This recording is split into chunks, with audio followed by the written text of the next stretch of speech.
It's time to savor the story, to cradle it before we pack it away and move on. By now, all the pieces are in place.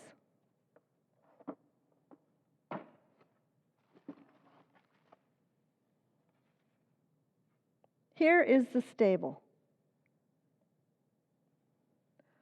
The stable was all the innkeeper could afford to offer to Mary and Joseph. The stable welcomed them with sweet-smelling straw and jingling cowbells. The stable is where the miracle of Christmas would occur. Behold.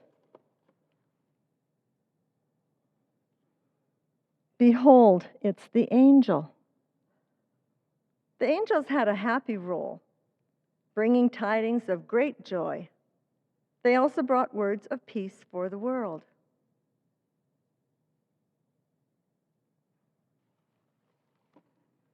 This is Mary.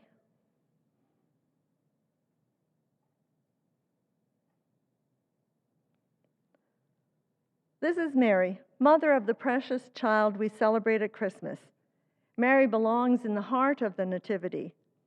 Brave Mary, who trusted God to work through her. Strong Mary, who traveled to Bethlehem so late in her pregnancy. Joyful Mary, whose heart was beating fast as a new, proud mother. Here is Joseph, earthly father of the precious child we celebrate at Christmas. Joseph belongs with Mary in the heart of the Nativity. Brave Joseph, who accepted God's role for him. Strong Joseph, who led his pregnant wife to Bethlehem. Joyful Joseph, who announced the baby's name.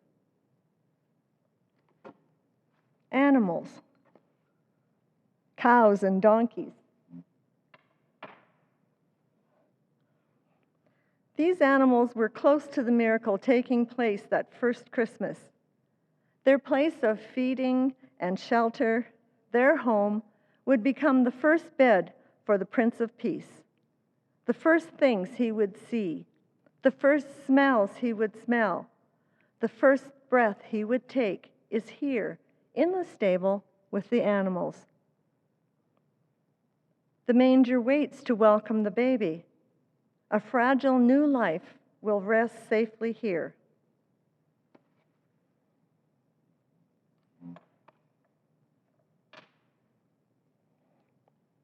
Jesus is the center of our Christmas celebration.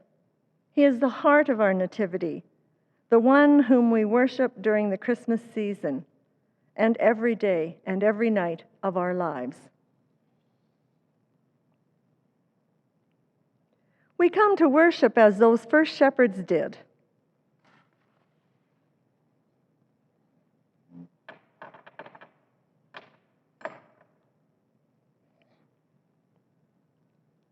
The shepherd underlines the fact that the message of this story is most readily understood by those at the margins, by the poor and the homeless.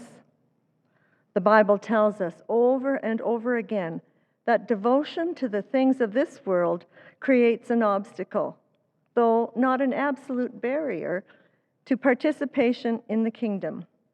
Shepherds didn't have much that was going to get in the way.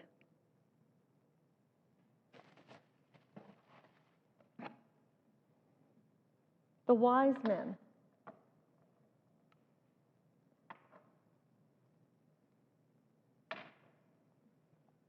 They traveled a great distance to seek out the Holy Child, unlike the shepherds who were close at hand. When they found Jesus, they worshiped him. They knelt down and honored him. And unlike the shepherds, who were empty-handed, they came bearing treasures of gold, frankincense, and myrrh. The wise men were different from the shepherds because they were educated. They followed a star. They were astrologers, and they were foreigners. And again, a contrast to the shepherds, they didn't come immediately. It took them a while to arrive, and they didn't stay close by. They returned to their home country. If Mary speaks of trust and Joseph speaks of acceptance, and the shepherds tell us how the Spirit moves amongst the poor and the homeless, then the wise men speak to the way this story is good news for everyone, for the whole world. No matter what the background and the beginning, no matter what their station in life, no matter whether they are in the fold or live far away, in time and space and understanding, still this birth, this coming, this awakening is a blessing for them. As it is for others, the arrival of the Magi brings to the story the wisdom of God's love. Their departure and their return by a different route underlines the fact that love revealed in Jesus is as big as all creation and has room for us all. Thanks be to God.